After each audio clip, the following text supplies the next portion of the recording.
नमस्कार, मैं प्रज्ञा ठाकुर खबर पक्ष से देश दुनिया की बड़ी खबरों के साथ सीधी जिले से बड़ी खबर। ट्रक की चपेट में आने से 2 युवतियों की जान, पटपरा मार्ग पर लगा जाम। सीधी कमरजी मार्ग पर दोपहर बाद घटित हुई एक दुखद सड़क दुर्घटना में 2 युवतियों की दर्दनाक मौत हो गई है। प्रत्यक्षदर्शियों के अनुसार ट्रक की चपेट में आने से स्कूटी सवार 2 युवतियों की मौत हुई है। मृतक युवतियों में से एक की कुछ दिनों बाद शादी होने वाली थी, जिसकी खरीदारी के लिए वह बाजार निकली थी और रास्ते में हादसा घटित हो गया।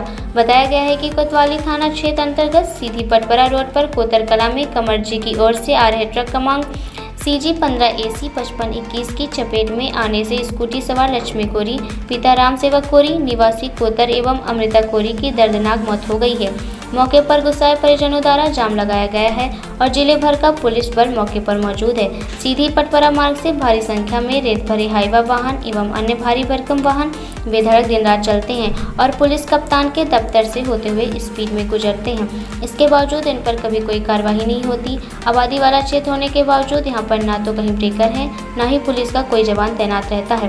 कहने को तो नो एंट्री की व्यवस्था की गई है, लेकिन व्यवस्था का पालन कितना होता है वहाँ के रहवासी ही बता सकते हैं। आए दिन बड़ी घटनाएं होती रहती हैं। कई बार तो पुलिस विभाग की संपत्ति को भी भारी भरकम वाहनों द्वारा क्षति पहुंचाई गई है। इसके बावजूद इन पर कोई कार्रवाई नहीं की जाती। सीधी जिले से रेत की निकासी इसी मार्ग से होती है और इस पर किसी की निगरानी नहीं है। वैसे तो सम्राट चौक पर ट्रैफिक का अमला उनके नियंत्रण और व्यवस्था के लिए तैनात रहता है, लेकिन वह क्या व्यवस्था करता है यह सभी जानते हैं। आबादी वाला क्षेत्र और संकीर्ण मार्ग होते हुए भी यहाँ वाहनों की रफ्तार और संख्या लोगों में डर पैदा कर देती है। कोई वैकल्पिक व्यवस्था न होने के कारण ट्रक इसी मार्ग से गुजरते हैं, लेकिन इनकी स्पीड पर नियंत्रण और तादाद पर लगाम लगाई जा सकती है, लेकिन इसके लिए कभी कोई कदम नहीं उठाए गए, जिसका नतीजा है कि आज 2 युवतियों को अपने प्राण गंवाने पड़े। इसके पहले भी कई घटनाएं हो चुकी हैं, लेकिन प्रशासन तभी सक्रिय होता है जब कोई घटना होती है। परिजनों ने किया चक्का जाम, सीधी पटपरा रोड पर लगा जाम। घटना के बाद सीधी पटपरा मार्ग पर पूरी तरह से बंद हो गया है। आक्रोशित परिजन एवं रहवासियों द्वारा जाम लगा दिया गया है। कोतवाली समेत जमोड़ी एवं अन्य आसपास के थानों का पुलिस बल मौके पर तैनात है। सूचना यह भी है कि संभाग के IG आज सीधी के प्रवास पर हैं और देखना यह होगा कि उनके द्वारा इस समस्या पर नजर घुमाई जाती है या नहीं। वैसे बता दें कि वर्तमान में जिले की यातायात व्यवस्था पूरी तरह से चरमराई हुई है। सीधे शहर भर में आए दिन जाम लगता है और सम्राट चौक से आघोषित बस स्टैंड बना ही हुआ है। मौके पर पहुंचे पूर्व मंत्री, पुलिस प्रशासन की कार्यप्रणाली पर उठाए सवाल। दुर्घटना के बाद इस मार्ग से गुजर रहे सिहावल के पूर्व विधायक एवं प्रदेश के पूर्व मंत्री कमलेश्वर पटेल ने मृतकों के परिजनों से मुलाकात की और उन्हें सांत्वना दी। उनके द्वारा लाचार व्यवस्था पर सवाल खड़े किए गए और शासन प्रशासन से मांग की गई है कि व्यवस्था में सुधार करें ताकि आगे चलकर ऐसी घटनाएं ना हों। व्यापक स्तर पर प्रदर्शन करने जा रही है। सीधी जिले में कई भ्रष्टाचार के बड़े मामले उजागर हुए, प्रशासनिक तौर पे भी उजागर हो चुके हैं। वो इस पर कांग्रेस पार्टी क्या कहना चाहती है? क्या ये मुद्दे आपके इन आंदोलन प्रदर्शन में हैं?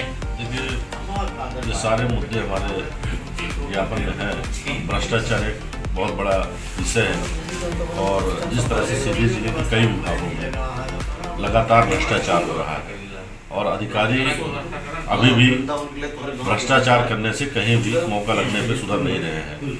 इनको संरक्षण कहाँ से प्राप्त है, कैसे प्राप्त है, ये तो आने वाला समय बताएगा।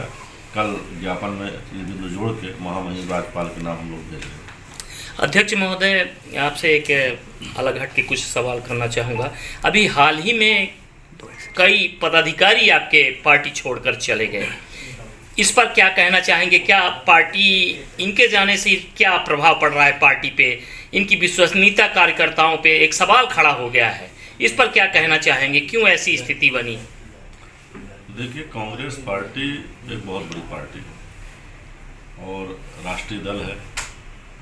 यहाँ किसी के आने जाने से कोई फर्क नहीं पड़ता है। सिंधिया जी पार्टी छोड़ के चले गए तो पार्टी चल रही है, प्रदेश के बड़े नेताओं में उनका शुमार था, तो इससे कोई बहुत फर्क नहीं पड़ता है। हाँ, संघर्ष जीवन का सबसे बड़ा मूल्य होता है। जो व्यक्ति संघर्ष नहीं करता है वो कभी भी उसके अंदर निखार नहीं आता और सफलता भी नहीं मिलती। मेरा ये व्यक्तिगत मानना है, मैं इसका खुद उदाहरण हूँ। व्यक्ति को संघर्ष करना चाहिए, विचारधारा के साथ रह के, कांग्रेस के झंडे के नीचे रह के। हम भी यूथ कांग्रेस से राजनीति कर रहे हैं। सन 2000 से कांग्रेस में आए, 2-3 साल सरकार थी, इसके बाद सरकार नहीं है। मेरे पास भी बहुत सारे ऑफर आते होंगे, हमारे भी बहुत सारे संपर्क हैं। हम तो भाजपा में थे, इसके पहले उसी से तो आए हैं। लेकिन हमने कभी भी, हमें तो उनकी विचारधारा पसंद ही नहीं आई। हमें तो कांग्रेस की विचारधारा, कांग्रेस की आइडियोलॉजी, कुमार अर्जुन सिंह जी की जो नीतियां हैं, उनसे प्रभावित होकर हम कांग्रेस में आए और आज काम कर रहे हैं। तो मेरा मानना ये है कि जो लोग आते जाते हैं वो सत्ता के बहुत अपने आप को नज़दीक रखना चाहते हैं, इसलिए पार्टी बदलते हैं। यदि जिनको जन सेवा करना है वो कभी भी विचारधारा से समझौता नहीं करते। दो बड़ा सड़क हादसा हुआ है जिसमें 2 युवतियों की मौत हुई है। देखिए, शहर की जो यातायात व्यवस्था है वो पूरी तरह से ठप पड़ी है।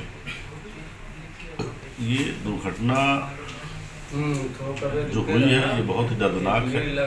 अभी पता चला कि 2 सगी बहनों का स्वर्गवास हो गया, लेकिन इस तरह की दुर्घटनाओं को हम आमंत्रण देते हैं। वो इतनी सकरी रोड है, अमलिया वाली पूरी तरह से क्षतिग्रस्त है, पूरी ट्रैफिक इसी रूट से जा रहा है। हमने कई बार पुलिस प्रशासन से बात भी की, यातायात प्रभारी से बात की कि नो एंट्री कम से कम दिन में लगे, लेकिन जो ये बालू माफिया हैं इनके संरक्षण में सारी चीज़ें हो रही हैं, इनकी व्यवस्थाओं में सारी चीज़ें हो रही हैं। आप सबको पता है कि नो एंट्री नहीं लग रही है, लेकिन ये भी बिंदु हम अपने ज्ञापन में शामिल करेंगे कि कम से कम दिन में नो एंट्री लगे। जब भीड़ भाड़ वाला समय रहता है तो हो सकता है कि ऐसी घटनाओं में विराम लगे। गौ हत्या का